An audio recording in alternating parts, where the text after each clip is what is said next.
నమస్తే, నేను Chandana. Welcome to great Andhra. ఇప్పటి వరకు ఉన్న టాప్ స్టోరీస్ చూద్దాం. జగన్ను ముంచి ఇప్పుడు పశ్చాత్తాపం. ఈవీఎంల వెరిఫికేషన్కి వైసీపీ రెడీ. సభలో కూర్చోవడం జగన్కు ఇష్టం లేదా? విశాఖ ఉక్కు అమ్మకం ఆగినట్లేనా? స్వార్థమే జగన్ కొంప ముంచింది. వైసీపీకి వ్యతిరేకంగా పనిచేసిన వారిలో ఉపాధ్యాయుల గురించి చెప్పుకోవాలి. జగన్ పాలనలో తాము తీవ్ర అవమానాల పాలయ్యామనే అక్కసుతో వైసీపీకి వ్యతిరేకంగా టీచర్లంతా గంపగుత్తగా ఓట్లేశారు. జగన్ పాలనలో టీచర్లను ఇబ్బందులకు గురిచేసిన ఏకైక ఉన్నతాధికారిగా ప్రవీణ్ ప్రకాష్ గురించి చెప్తారు. ఈయన జగన్ హయాంలో పాఠశాల విద్యాశాఖ ముఖ్య కార్యదర్శిగా పనిచేశారు. తమను బోధనేతర పనులకు ఎక్కువగా వాడుకున్నారని, అలాగే పిల్లల ముందు అవమానకర రీతిలో ప్రవీణ్ ప్రకాష్ తిట్టారనేది టీచర్ల ప్రధాన ఆరోపణ. ప్రవీణ్ ప్రకాష్ దెబ్బతో ఉద్యోగాలు చేయలేమని దయనీయ స్థితికి వచ్చామని టీచర్లు వాపోయేవారు. ఆర్థికపరమైన అంశాలు జగన్ ప్రభుత్వంపై ఉపాధ్యాయుల్లో వ్యతిరేకత రావడం ఒక కారణమైతే, అన్నిటికీ మించి ప్రవీణ్ ప్రకాష్ వేధింపులు పతాక స్థాయికి చేరినట్టు చెబుతూ వచ్చారు. ఏది ఏమైతేనేం జగన్కు వ్యతిరేకంగా ఉపాధ్యాయులంతా ఓట్లు వేయడానికి ప్రధాన కారకుడిగా ప్రవీణ్ ప్రకాష్ మిగిలారు. ప్రభుత్వం మారింది, కూటమి ప్రభుత్వం కొలువు తీరింది. ప్రవీణ్ ప్రకాష్ను పాఠశాల విద్యాశాఖ నుంచి తప్పించారు. ఈ నేపథ్యంలో ప్రవీణ్ ప్రకాష్ వీడియో విడుదల చేయడం చర్చనీయాంశమైంది. పాఠశాల విద్యాశాఖలో కావాలని తాను ఎవరిని అవమానించలేదని, ఎవరికైనా అలా అనిపిస్తే వారికి చేతులు జోడించి ప్రార్థిస్తున్నానని ప్రవీణ్ ప్రకాష్ క్షమాపణలు చెప్పడం గమనార్హం. తనిఖీలతో ఉపాధ్యాయులు సిబ్బందిని అవమానించానంటూ సోషల్ మీడియాలో ఎన్నో వచ్చాయని ఆయన గుర్తు చేశారు. అయితే తన ఉద్దేశం అవమానించడం కాదని, అభ్యసన సామర్థ్యాలు పెంచేందుకే అని ఆయన చెప్పుకొచ్చారు. ఎవరైనా తమను అవమానించేలా తాను ప్రవర్తించాననే భావనను మనసులో పెట్టుకోవద్దని ఆయన కోరారు. ఒకే ఒక్క వీడియోతో ప్రవీణ్ తన బాధ్యత తీరిపోయిందని అనుకున్నారు. కానీ జగన్ అధికారాన్ని పోగొట్టడంలో ప్రవీణ్ తన వంతు పాత్రను దిగ్విజయంగా పోషించారని వైసీపీ నేతలు చెబుతున్నారు. చేతులు కాలేక ఇప్పుడు ఆకులు పట్టుకుంటే ప్రయోజనం ఏంటని వారు ప్రశ్నిస్తున్నారు. జగన్ను ముంచి ఇప్పుడు పశ్చాత్తాపం చెందడం వల్ల ఉపయోగం ఏముందని వైసీపీ నేతలు మండిపడుతున్నారు. సోషల్ మీడియాలో చాలా వస్తూ ఉంటాయి. మనం సోషల్ మీడియాలో నేను చాలా చూసాం. ప్రిన్సిపల్ సెక్రటరీ చాలా విజిట్లో ఎంప్లాయీస్కి హ్యూమిలేట్ చేసేవాడు. నాకు తెలుసు, దేవుడు తెలుసు, ఇప్పుడున్నా సరే ఎవరికో నేను కావాల్సిన హ్యూమిలేట్ చేయడానికి ఆ మనస్తత్వం పెట్టి ఎవరితో మాట్లాడి లాస్ట్ 1 yearలో 40-50 విజిట్ చేస్తూ ఉంటాం. ఈ 50 విజిట్లో కూడా దాదాపుగా 200 మంది 250 మంది టీచర్స్ కానీ, హెడ్ మాస్టర్స్ కానీ, ఇంజనీర్స్ కానీ, టీచింగ్ నాన్ టీచింగ్ స్టాఫ్తో కలిసి మీరు వాళ్ళతో ఎవరితో 1-to-1 అడగండి. కాన్ఫిడెన్స్లో తీసుకొని 1-to-1 అడగండి. నేనే చేసిన సంవాదం వాళ్ళకి ఎప్పుడన్నా సరే ఒక హ్యూమిలేటింగ్గా, ఇంటిమిడేటింగ్గా, ఒక అలాగా కనిపించిందా? మా school education department growth, learning outputs పెరగాల దీనికోసం చేసాం తప్ప ఎవరికి చిన్న చూపించడానికి, ఎవరికి ఇన్సల్ట్ చేయడానికి చేయలేదు. అప్పుడు కూడా ఎవరికి నా ద్వారా అలాగా ఫీలింగ్ వచ్చింది నేనే 99% భావిస్తున్నాము. ఆ 200-300 మెంబర్స్, 400 మెంబర్స్, 500 మెంబర్స్ ఎవరికి వాళ్ళ ఫీలింగ్ ఉండదు నేను భావిస్తున్నాము.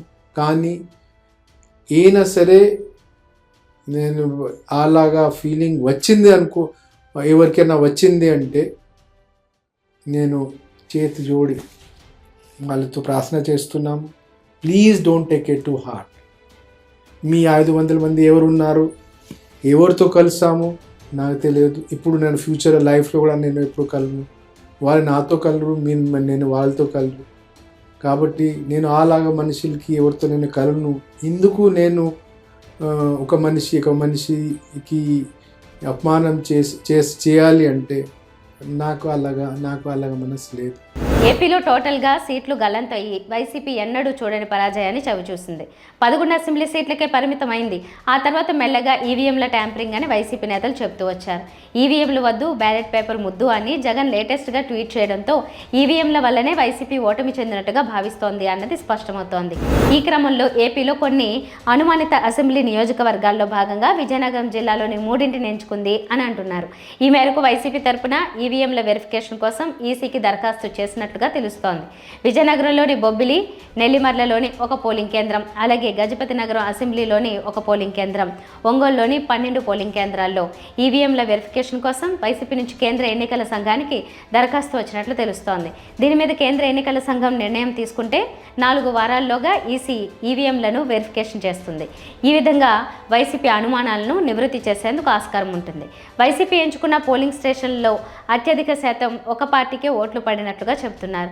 మరి దీని మీద రీవెరిఫికేషన్లో ఏం తేలుతుందన్నది చూడాలి. ఏమైనా తేడా వస్తే గనక వైసీపీ ఈవీఎంల మీద వ్యక్తం చేస్తున్న అనుమానాలకు బలం పూర్తిగా చేకూరే అవకాశం ఉండవచ్చు. ఆంధ్రప్రదేశ్ రాష్ట్ర 16వ శాసనసభ కొలువు తీరింది. 21, 22 తేదీల్లో సభ్యుల ప్రమాణం నిమిత్తం సభను కొలువు తీర్చగా తొలి రోజు శాసనసభ్యుల ప్రమాణాలు జరుగుతున్నాయి. కీలక నాయకులు చంద్రబాబు నాయుడు, పవన్ కళ్యాణ్, లోకేష్, జగన్మోహన్ రెడ్డి తదితరులు ఇప్పటికే ఎమ్మెల్యేగా ప్రమాణం పూర్తి చేశారు.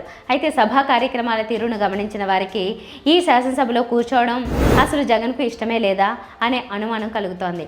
ప్రమాణ స్వీకారం చేయాలి గనక ఈ రోజు వచ్చారు సరే, రేపటి నుంచి జగన్ శాసనసభకు వస్తారా లేదా అని కూడా చర్చించుకుంటున్నారు. శుక్రవారం సభలో ఆయన వ్యవహార సరళి అలాగే ఉంది. తాడేపల్లిలోని తన నివాసం నుంచి శాసనసభకు ఇదివరకు వచ్చే మార్గంలో కాకుండా మరో రోడ్డు గుండా వచ్చిన జగన్ అసెంబ్లీ వెనుకదారు నుంచి సభలోకి వచ్చి వెనుక వరుసలో కూర్చున్నారు. ఆయనతో పాటు పెద్దిరెడ్డి రామచంద్రారెడ్డి, ఇతర ఎమ్మెల్యేలు కొందరు అక్కడే కూర్చున్నారు. సభలో ముఖ్యమంత్రి, మంత్రుల తర్వాత ప్రతిపక్ష నాయకుడిగా జగన్మోహన్ రెడ్డి పేరు పిలిచారు. ఆయన వచ్చి ప్రమాణం చేసిన తర్వాత తెలుగుదేశం కూటమి సభ్యులున్న వైపు తిరిగి నమస్కారం పెట్టి అభివాదం చేశారు. తర్వాత స్పీకర్ పోడియం వద్దకు వెళ్ళి ప్రోటెం స్పీకర్ గోరంట బుచ్చయ్య చౌదరికి అభివాదం చేశారు. అక్కడి నుంచి వచ్చి సభలో కూర్చోకుండా నేరుగా బయటకు వెళ్ళిపోయారు. డిప్యూటీ స్పీకర్ ఛాంబర్లో కొద్దిసేపు తన పార్టీ ఎమ్మెల్యేలతో కూర్చున్న తర్వాత ఆయన నేరుగా తాడేపల్లి నివాసానికి వెళ్ళిపోయారు. ఈ తీరు గమనించిన వారికి అసలు ఈ శాసనసభలో కూర్చోవడమే జగన్కు ఇష్టం లేదా అని చర్చించుకోవడం కనిపించింది. కేవలం 11 మంది సభ్యులున్న తమ పార్టీ శాసనసభలో ఉండి కూడా చేసేదేమీ లేదంటూ ఓడిపోయిన తొలి రోజు నుంచి జగన్మోహన్ రెడ్డి పదే అంటున్నారు. గురువారం నాడు రాష్ట్ర వ్యాప్తంగా పోటీ చేసిన అందరి ఎమ్మెల్యే అభ్యర్థులతో సమావేశం అయినప్పుడు కూడా ఆయన ఇదే మాట అన్నారు. ఈ సభలో ఉండలేం అని నిరాశగా మాట్లాడారు. ఇదంతా కేవలం నిర్వేదం అని మాత్రమే చూసిన వారు అనుకున్నారు. అయితే ఆయనకు నిజంగానే సభలో కూర్చునే ఉద్దేశం లేదా, కేవలం ఎమ్మెల్యే హోదా మిస్ కాకుండా ఉండడానికి ప్రమాణం చేసి ఇంటికి వెళ్ళిపోయారా అనే చర్చ ఇప్పుడు నడుస్తోంది. విశాఖ ఉక్కు అమ్మకం ఇప్పట్లో లేదు. ఇది కేంద్ర మంత్రి కిషన్ రెడ్డి స్టేట్మెంట్. చూసారా, కూటమి ఎంపీల ప్రతాపం అనేది మద్దతుదారుల హడావిడి. పట్టుమని 10 రోజులు కాలేదు, ఇంకా చంద్రబాబు నాయుడు లేదా పవన్ కళ్యాణ్ వెళ్ళి ఢిల్లీలో అడుగు పెట్టలేదు.